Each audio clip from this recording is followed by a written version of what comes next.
Honda Motor is Japan's third largest car and motorbike outfit. Honda is not going to sell you this car. And it could be dangerous.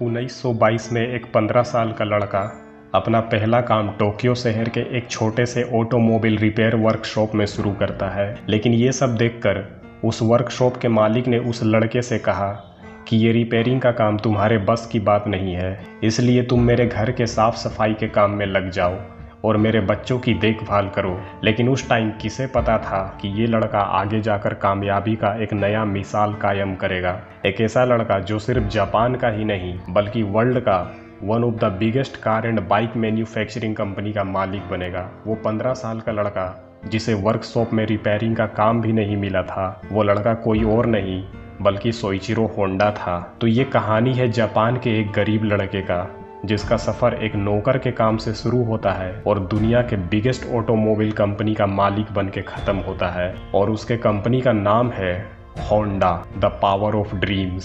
Soichiro Honda का कहानी 1906 में Japan के एक छोटे से गांव Shizuoka से शुरू होता है, जहां सोइचिरो अपने पेरेंट्स के साथ रह रहा था। सोइचिरो के पिता एक लोहार का काम करते थे और साइड से बाईसाइकिल रिपेयर का काम करते थे, और उसकी माँ कपड़े की बुनाई का काम करती थी। और इस तरह से सोइचिरो का बचपन पुअर इकोनॉमिक कंडीशन में गुजर रहा था। इनकी फैमिली का हालात इतना ख़राब था कि सोइचिरो के 5 सिबलिंग्स बचपन में ही हेल्थ इशू के वजह से मर गए थे। जब सोइचिरो 8 साल का हुआ तब वो कहीं जा रहा था, तभी उसने रास्ते में पहली बार एक ऐसा अजीब सा मशीन देखा जो 4 चक्कों पे चल रहा था। ये मशीन फोर्ड कंपनी का मॉडल टी कार था। इस मोमेंट के बारे में सोइचिरो का कहना था कि ये वो वक्त था जब मैंने पहली बार किसी कार को देखा था। वो कितना रोमांचक था, मुझे ये समझ में नहीं आ रहा था आखिर वो कैसे बिना किसी के खींचे या धक्का दिए हुए खुद अपने पावर के बल पे चल रहा है। और मैं उस वक्त कितना बेवकूफ़ था कि उसे देखने के लिए उसके पीछे पीछे भागता रहा और जहाँ तक भाग सकता था वहाँ तक भागा। लेकिन जब मैं थक के रुक गया तो वो कार कुछ ही पलों में मेरे नज़रों के सामने से गायब हो जाता है। और यही वो इंसिडेंट था जिसने मेरे लाइफ पे एक गहरा छाप छोड़ दिया। इसी इंसिडेंट के वजह से मैंने मशीन के ऊपर काम करना शुरू किया और फिर सोइचिरो ने फार्म मशीनरी का ब्लेड बनाना और साइकिल रिपेयर करना सीखा। सोइचिरो को शुरू से सारे तरह के इंजन्स और मोटर्स से लगाव था, इसलिए उसे अब स्कूल जाने से नफरत होने लगा। इसलिए वो स्कूल में जाकर प्रॉपर एजुकेशन लेने के बजाय अपने पिता के साथ बाईसाइकिल रिपेयर करने में ही लग गया। सोइचिरो को पढ़ाई में इंटरेस्ट ना होने के वजह से वो स्कूल में फेल हो जाता है, जिसके बाद उसके पिता ने उसे पनिश करने के लिए उसे कमरे में बंद कर दिया और पूरे 1 दिन तक सोइचिरो को बिना खाना पानी के रखा। इसके बाद 1922 में सोइचिरो ने एक मैगजीन में किसी Tokyo based automobile servicing company का एड देखता है जिसका नाम था आर्ट शोकाई, जो कि टोक्यो शहर का सबसे famous motor car servicing company था और इस कंपनी में कुछ न्यू वर्कर्स का ज़रूरत था। इस एड को देखने के बाद सोइचिरो ने काम करने के लिए आर्ट शोकाई को एक लेटर लिखता है और लक से सोइचिरो को कंपनी की तरफ से पॉजिटिव रिस्पॉन्स मिलता है, जिसके बाद सोइचिरो ने सिर्फ 15 साल की उम्र में अपने स्कूल और घर को छोड़कर अपने सपनों की सफ़र में टोक्यो शहर की तरफ निकल जाता है। जब वो टोक्यो पहुंचता है तब वो शहर के लाइफ स्टाइल को देखकर हैरान हो जाता है। उसे ये चीज़ समझ में आ जाता है कि शहर का लाइफ स्टाइल कितना फास्ट और डिफरेंट है अगर कंपेयर किया जाए उस गांव से जहां से वो आया है। और इस तरह से जब सोइचिरो वर्कशॉप के ओनर सकाकीबारा के पास पहुंचता है तब वर्कशॉप के ओनर सोइचिरो को देखकर ये बोलता है कि तुम अभी सिर्फ 15 साल के हो, इसलिए तुम अभी कार रिपेयरिंग का काम नहीं कर सकते, इसलिए तुम मेरे घर की साफ सफाई और मेरे बच्चों की देखभाल करने में लग जाओ। लेकिन सोइचिरो इस काम से बहुत ही ज़्यादा डिसअपॉइंट हुआ और अगले कुछ महीनों तक ठीक से पैसा भी नहीं कमा पाया। लेकिन सोइचिरो वापस घर नहीं गया। सिर्फ एक वजह था जिसके कारण सोइचिरो टोक्यो में रुका हुआ था, और वो था कि आखिर वो घर जाके अपने पेरेंट्स को क्या मुंह दिखाएगा। इसलिए वो वर्कशॉप के ओनर के घर में ही नौकर का काम ही करता रहा और इस तरह से वक्त गुजरता गया और धीरे धीरे वर्कशॉप में ऑटोमोबाइल बिजनेस का डिमांड बढ़ रहा था और आखिरकार वर्कशॉप के ओनर ने सोइचिरो को वर्कशॉप में कार रिपेयरिंग का काम करने का परमिशन दे दिया। शुरुआत में तो सोइचिरो वर्कशॉप के छोटे मोटे कामों को संभाल रहा था, लेकिन वो तेजी से चीज़ों को सीख रहा था और बहुत ही जल्द उस वर्कशॉप का एक ट्रस्टेड मैकेनिक बन गया। और आखिरकार सोइचिरो का टैलेंट और डेडिकेशन ओनर के नज़र में आ ही गया और उसने सोइचिरो को अपने अंडर में पर्सनल ट्रेनिंग देने का फैसला किया। और ये ट्रेनिंग सिर्फ मैकेनिक का ही नहीं बल्कि कंपनी के बिजनेस का भी था। सोइचिरो अपने काम के जरिए बहुत सारे कंपनी के कार्स के बारे में जान चुका था, जैसे कि लिंकन, मर्सिडीज और डेमलर। सोइचिरो ने अपना पूरा मेहनत और ताकत नॉलेज को हासिल करने में और उसे समझने में लगा दिया और इस तरह से कुछ ही दिनों में सोइचिरो ने इसी कंपनी के जरिए मोटर स्पोर्ट रेसिंग का शुरुआत करता है। इस दौरान मोटर स्पोर्ट रेसिंग बहुत तेज़ी से यूरोप, अमेरिका और जापान में फेमस हो रहा था। इसकी पॉपुलैरिटी को देखते हुए 1923 में उस वर्कशॉप के ओनर ने खुद रेसिंग कार बनाने का फैसला किया और इस काम के लिए उसने मेन लीडर सोइचिरो को बनाया और इस तरह से मोटर स्पोर्ट का पहला मॉडल बनकर तैयार होता है, जिसका नाम था आर्ट डेमलर, जिसको डेमलर कंपनी के सेकेंड हैंड इंजन को यूज़ करके बनाया गया था। और फिर दूसरा मोटर स्पोर्ट मॉडल तैयार होता है जिसका नाम था द कर्टिस, जिसमें इसका इंजन एक अमेरिकन बाईप्लेन कर्टिस से लिया गया था। और इन्हीं दो कार्स को 5th Japanese motor car championship में रेस करने के लिए उतारा जाता है। और जब ये रेस खत्म होता है तो सोइचिरो के बनाए गए कार शानदार रूप से फर्स्ट पोजीशन के साथ जीत हासिल करते हैं। ये जीत उस वक्त एक 17 साल का लड़का सोइचिरो के लिए एक स्पेशल एक्सपीरियंस बना और यहीं से अब मोटर स्पोर्ट सोइचिरो का रिलीजन बन गया। अब 1928 में आर्ट शोकाई वर्कशॉप के ओनर सकाकी बारा अपने बिजनेस को एक्सपेंड करना चाहते थे और उसने आर्ट शोकाई का एक नया ब्रांच हामामाट्सु शहर में खोलने का फैसला लिया। और उसका ऐसा मानना था कि इस न्यू ब्रांच को चलाने के लिए सोइचिरो से बेहतर और कोई इंसान नहीं हो सकता। और इस तरह से 21 साल के उम्र में सोइचिरो आर्ट शोकाई के न्यू ब्रांच का इंचार्ज बन गया। लेकिन आर्ट शोकाई का ये नया ब्रांच शुरुआत के 1-2 सालों तक ठीक से नहीं चल पा रहा था, क्योंकि हामामाट्सु में लोग अपने कार को रिपेयर करवाने के लिए सोइचिरो पे ट्रस्ट नहीं कर रहे थे। और इसका सिर्फ एक ही कारण था और वो था सोइचिरो का एज बहुत ही कम था। उस वक्त वो सिर्फ 21 साल का था, लेकिन फिर भी सोइचिरो ने अपना सारा नॉलेज और एफर्ट जो उसने पिछले कुछ सालों में हासिल किया था वो सब अपने वर्कशॉप में लगा दिया। और कुछ ही महीनों बाद सोइचिरो आर्ट शोकाई के बिजनेस को ग्रो करने में कामयाबी हासिल किया। और इस तरह से सिर्फ 2 सालों बाद यानी 1930 में सोइचिरो का वर्कशॉप एक स्टाफ से बढ़कर 30 स्टाफ पे चला गया। हालांकि सोइचिरो को लोग एक ब्रिलियंट मैकेनिक के नाम से तो जानते ही थे, लेकिन मैकेनिक के साथ साथ वो एक रेस ड्राइवर भी था। अपने वर्कशॉप के अंदर में सोइचिरो ने एक नया हामामाट्सु रेसिंग कार बनाया था, जिसने पहली बार 120 किलोमीटर की रफ्तार से चलकर दुनिया में एक नया रिकॉर्ड सेट किया था। इस रिकॉर्ड को अगले 20 सालों तक जापान में कोई नहीं तोड़ पाया था। आज के टाइम पे कार रेसिंग जितना डेंजर है, उस टाइम पे इससे भी ज़्यादा डेंजर हुआ करता था। और जून 1936 में सोइचिरो होंडा का रेस करते हुए एक बहुत डेंजर कार एक्सीडेंट होता है।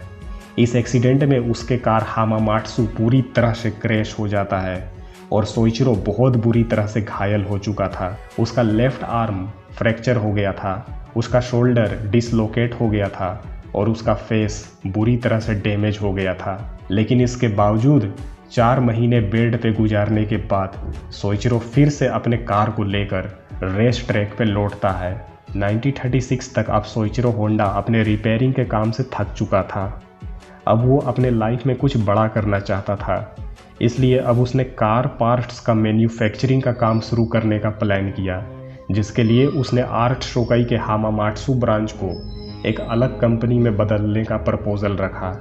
लेकिन आर्ट शोकाई के शेयर होल्डर ने सोइचिरो के इस फैसले के लिए राजी नहीं हुए, क्योंकि कंपनी के इन्वेस्टर्स का ऐसा कहना था कि कंपनी का करंट ऑर्डर्स और वर्कलोड से उन्हें अच्छी कमाई हो जा रहा है, इसलिए अभी कोई मैन्युफैक्चरिंग शुरू करने का ज़रूरत नहीं है। इसके बाद अब सोइचिरो ने सिर्फ पिस्टन रिंग्स बनाने के लिए अपना खुद का कंपनी शुरू करने का फैसला लिया। और इस तरह से शुरुआत होता है टोकाई सेइकी हैवी इंडस्ट्री का। और सोइचिरो होंडा ने इस कंपनी का प्रेसिडेंट अपने खास दोस्त सोइचिरो काटो को बनाया। सोइचिरो अभी भी आर्ट शोकाई के हामामाट्सु ब्रांच में काम कर रहा था और इस तरह से अब सोइचिरो का दिन आर्ट शोकाई के वर्कशॉप में गुजरता था और उसका रात उसके कंपनी में पिस्टन रिंग्स बनाने में गुजरता था। और काफ़ी लंबे समय तक ये दोनों एक महत्वपूर्ण आविष्कार को बनाने में स्ट्रगल करते रहे। और अगले कुछ सालों में सोइचिरो ने इतना ज़्यादा काम किया जिसके वजह से उसका वजन बहुत ही कम हो गया। पिस्टन रिंग्स बनाने का सारा स्ट्रेस सोइचिरो के बॉडी और माइंड से होके गुजर रहा था। लेकिन इतना मेहनत और स्ट्रगल करने के बाद भी सोइचिरो को एक के बाद एक फेलियर मिला और वो पिस्टन रिंग्स नहीं बना पा रहा था। इसलिए सोइचिरो ने अब मेटालर्जी का नॉलेज लेने के लिए हामामाट्सु इंडस्ट्रियल इंस्टीट्यूट में पार्ट टाइम स्टडी करने का फैसला लिया। और आखिरकार 1939 तक सोइचिरो होंडा ने पिस्टन रिंग्स बनाने में कामयाब रहा और उसे अपने डिज़ाइन पे इतना कॉन्फिडेंस था कि उसने अब आर्ट शोकाई में जॉब छोड़ दिया और अपने न्यू कंपनी में फुल टाइम काम करना शुरू किया। और इस तरह से अब होंडा ने तेज़ी से पिस्टन रिंग्स बनाना शुरू किया। दिन शुरू होते थे और ख़त्म हो जाते थे, लेकिन उसके पिस्टन रिंग्स में अब भी कुछ ना कुछ प्रॉब्लम था। लेकिन धीरे धीरे होंडा उस क्वालिटी के नज़दीक पहुंच रहा था जिसका ज़रूरत एक परफेक्ट पिस्टन रिंग्स का होता है।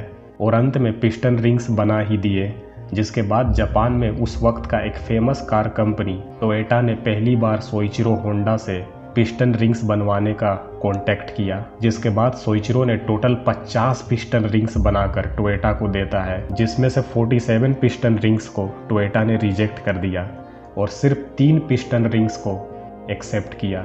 और इस वजह से सोइचिरो बहुत ही ज़्यादा डिसअपॉइंट हुआ, लेकिन फिर भी वो हार नहीं माना। इसके बाद सोइचिरो ने अपने कुछ सालों में जापान के अलग अलग शहरों में सफ़र किया और अपने पिस्टन रिंग्स को मैन्युफैक्चरिंग करने के नॉलेज को इम्प्रूव करने के लिए बहुत सारी यूनिवर्सिटीज़ और स्टील मेकिंग कंपनी में विज़िट किया।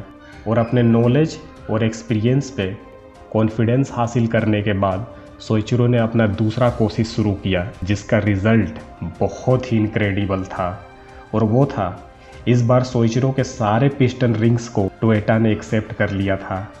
और इस रिंग्स को पास होने के बाद जापान के अलग अलग कार मेकिंग कंपनी ने होंडा को पिस्टन रिंग्स बनाने का ऑर्डर दिया। और सोइचिरो के कंपनी में तेज़ी से वर्कलोड इतना ज़्यादा बढ़ गया कि उसे अब अपने काम के लिए 2000 लोगों को हायर करना पड़ा। सोइचिरो के लिए सब कुछ बहुत अच्छा चल रहा था कि अब 1941 में सोइचिरो होंडा की कंपनी डाउनफॉल में जाने वाला था, जिसका कारण था वर्ल्ड वॉर 2। 1941 में जापान पैसिफिक वॉर में शामिल हो चुका था और इधर सोइचिरो का कंपनी मिनिस्ट्री ऑफ म्यूनिशन के डायरेक्ट कमांड और कंट्रोल में आ चुका था। इस दौरान होंडा कंपनी का 45% इक्विटी टोयोटा के हाथ में आ गया और सोइचिरो का पोजीशन अपने ही कंपनी में डायरेक्ट प्रेसिडेंट से डाउनग्रेड होकर सीनियर मैनेजिंग डायरेक्टर पे चला जाता है। इस वक्त पूरी दुनिया का हालात ख़राब से भी बदतर हो चुका था, क्योंकि इस वक्त सारे कंपनी के मेल एम्प्लॉइज़ को जॉब रिज़ाइन देकर मिलिट्री में जंग लड़ने के लिए जाना पड़ रहा था। और इस तरह से सोइचिरो का कंपनी फिर से स्ट्रगल की अंधेरी दुनिया में आ चुका था। सोइचिरो ने अपने कंपनी को बचाने के लिए हर वो कोशिश किया जो वो कर सकता था, लेकिन होनी को कोई टाल नहीं सकता।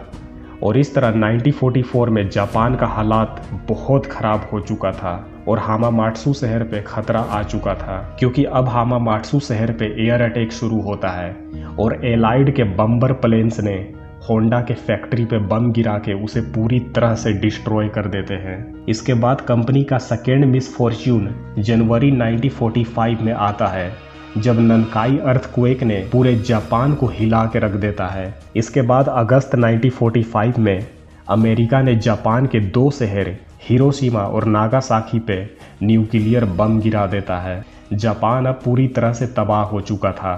वार ख़त्म होने के बाद सोइचिरो ने अपने कंपनी को टोयोटा के पास 4,50,000 येन में बेचने का फैसला किया और पब्लिकली सबको ये बोल दिया कि अभी वो कुछ महीने के लिए काम नहीं करेगा, क्योंकि इस वक्त पूरा जापान उजड़ चुका है।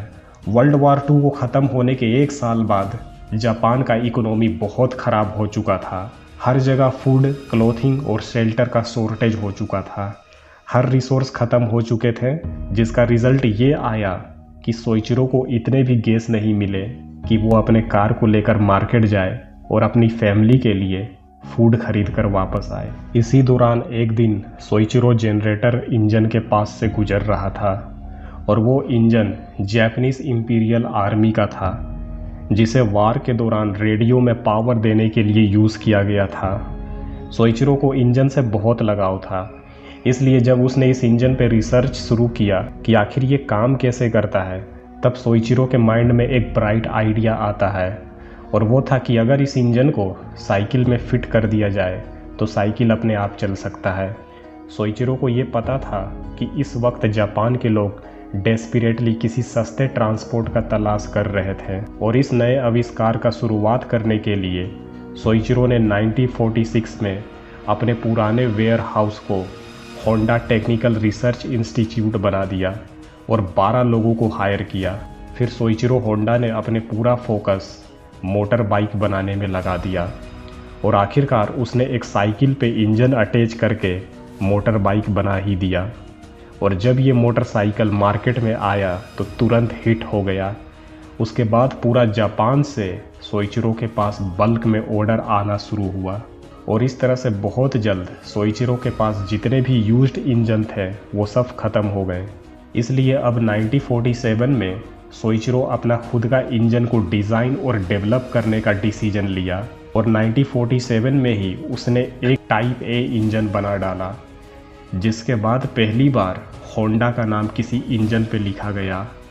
और इस तरह से 1948 में सोइचिरो ने होंडा मोटर कंपनी का शुरुआत करता है, जिसका मेन गोल था जापान के वर्कर्स के लिए सिर्फ मोटरसाइकिल बनाना।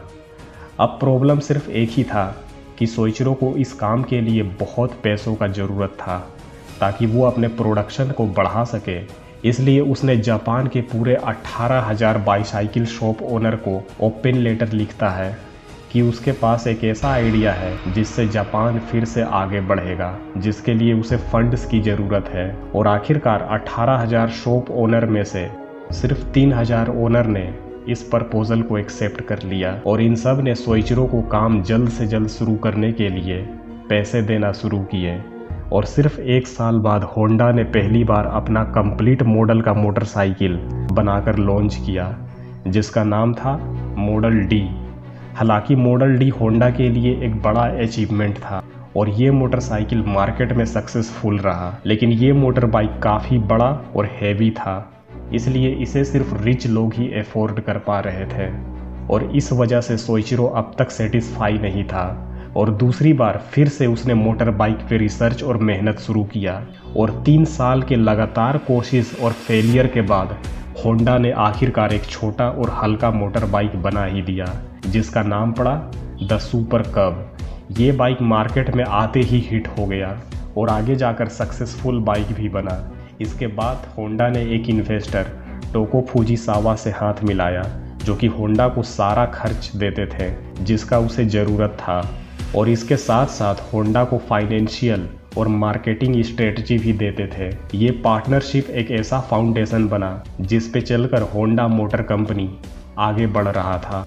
और इस तरह से अब सुपर कब मॉडल इतना फेमस हो चुका था कि अब 1958 में वो अमेरिका के भी मार्केट में पहुंच चुका था, जिसका प्राइस उस टाइम अमेरिका में सिर्फ $295 था।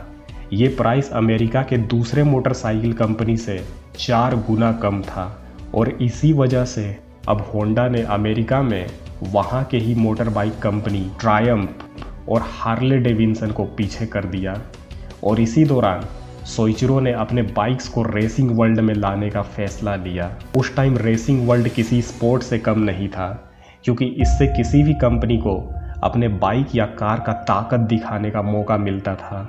इसलिए सोइचिरो ने अपने कंपटीटर्स के सुपर बाइक्स का रेसिंग देखने के लिए और एक हाई स्पीड इंजन को बनाने का स्टडी करने के लिए वर्ल्ड के अलग अलग कंट्रीज़ में ट्रैवल करना शुरू किया। यहाँ तक कि जब रेस ट्रैक पे कोई जीत जाता था तो सोइचिरो उस बाइक का सारा डिटेल्स निकाल लेता था और फिर उसे हराने की तैयारी शुरू करता था।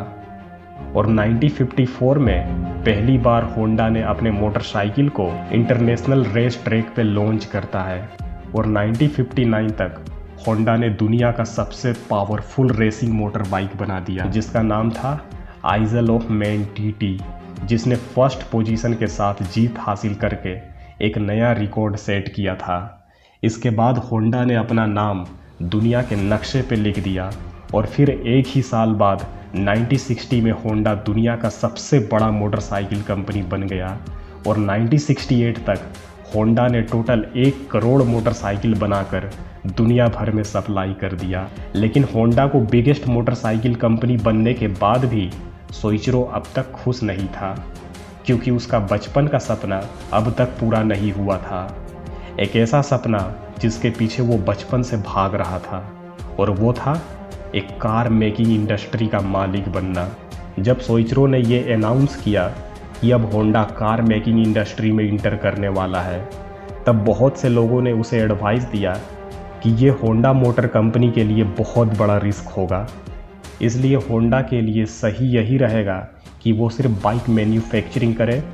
और कंपनी के लोगों का कहना था कि इस वक्त जापान के पास ऑलरेडी इतनी बड़ी टोयोटा और निसान जैसे कार मेकिंग कंपनी है, इसलिए जापान को इस वक्त किसी दूसरे कार मेकिंग कंपनी का ज़रूरत नहीं है।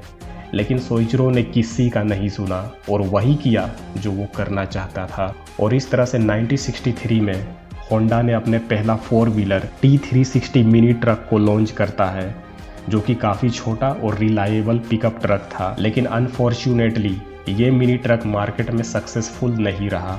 लेकिन इसके बाद भी होंडा ने फिर से अपना पहला स्पोर्ट कार लॉन्च करता है, जिसका नाम था S500। ये सिर्फ 2 सीटर कार था जिसमें 4 गियर थे और इसका टॉप स्पीड 120 किलोमीटर प्रति घंटा था। ये एक छोटा कार था लेकिन बहुत स्मूथ और ड्राइव करने में इजी था। लेकिन अफसोस इस कार के सिर्फ 13,000 मॉडल होंडा ने बनाया था। होंडा ने अपने मोटरसाइकिल की तरह कार को भी फिर से रेसिंग वर्ल्ड की दुनिया में लेकर आता है और इसी वजह से अब जन्म होता है होंडा RA271 का, जिसे पहली बार 1964 में Belgium grand prix formula racing track पे उतारा गया। और इस तरह से सिर्फ एक साल बाद 1965 में होंडा ने मैक्सिकन ग्रैंड प्रिक्स के रेसिंग ट्रैक पे अपने कार RA272 के साथ फर्स्ट पोजीशन हासिल करता है। इसके बाद अब होंडा अपने कंपटीटर्स कार मेकिंग कंपनी को बीट करना शुरू करता है, इसलिए अब होंडा ने रेसिंग वर्ल्ड से थोड़ा ब्रेक लेकर अपना अटेंशन लग्जरियस और सक्सेसफुल कार को बनाने में लगा दिया। और इस तरह से अब 1972 में अब जन्म होता है होंडा सिविक का। इस कार को लॉन्च होने के कुछ ही सालों बाद ये पूरी दुनिया में एक पॉपुलर कार बन गया। होंडा सिविक के सक्सेस का एक ही कारण था 1970 का ऑयल क्राइसिस, स्पेशली अमेरिका और यूरोपियन मार्केट में, क्योंकि होंडा सिविक का माइलेज बहुत ही ज़्यादा हाई था।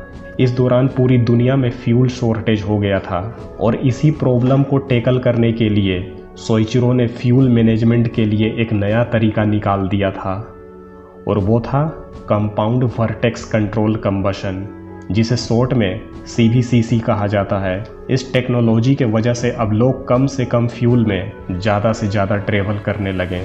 होंडा सिविक में कैटलिक कन्वर्टर को ऐड करके एग्जॉस्ट गैस से निकलने वाले पोल्यूशन को भी टैकल किया गया, जबकि उस वक्त इस चीज़ पे दूसरे कार मेकिंग कंपनी ने कभी ध्यान ही नहीं दिया था। और इस तरह से होंडा कंपनी ऑटोमोबाइल मार्केट में तेज़ी से पॉपुलर हो गया। सिविक के बाद जब होंडा ने अपने new model car Honda accord को लॉन्च किया, तब इस बार इस कार ने गेम चेंज करके रख दिया। इस कार में सिविक के जैसा सेम फ्यूल एफिशिएंट फीचर्स दिया गया था, लेकिन इसके मॉडल और भी ज़्यादा खूबसूरत बनाया गया था और इसकी इंटीरियर स्पेस बहुत ही ज़्यादा वाइडर और कंफर्ट थे। और इस तरह से आगे जाकर होंडा एकॉर्ड ऑटोमोबाइल हिस्ट्री में one of the best selling car बना, जिसके बाद 1980 में होंडा मोटर कंपनी जापान का 3rd largest car manufacturing company बना और 1990 तक इस प्लैनेट का 3rd largest car manufacturing company बन गया। अपने सपने को सच करने के बाद सोइचिरो होंडा 1973 में अपने कंपनी से रिटायर हो गए और 5 अगस्त 1991 को इस दुनिया को छोड़कर चले गए। उनका ऐसा कहना था कि जब मैं पीछे मुड़कर अपने काम को देखता हूँ तो मुझे ऐसा महसूस होता है कि मैंने अपने लाइफ में मिस्टेक्स और ब्लंडर्स से ज़्यादा और कुछ नहीं किया है, लेकिन इन मिस्टेक्स के वजह से मैंने जो सक्सेस हासिल किया है उस पे मुझे प्राउड है। हालांकि मैं एक के बाद एक गलती करते गया और फेल होता गया, लेकिन मेरे वो मिस्टेक्स और फेलियर्स कभी भी सेम रीज़न के वजह से नहीं होते थे।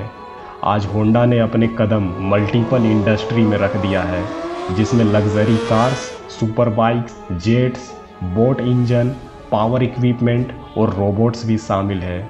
तो यही था होंडा का कहानी और इसका जर्नी, जिसमें सोइचिरो होंडा ने अपने करियर को एक नौकर के काम से खींचकर बिगेस्ट ऑटोमोबाइल कंपनी का मालिक बनने तक लेकर गया था।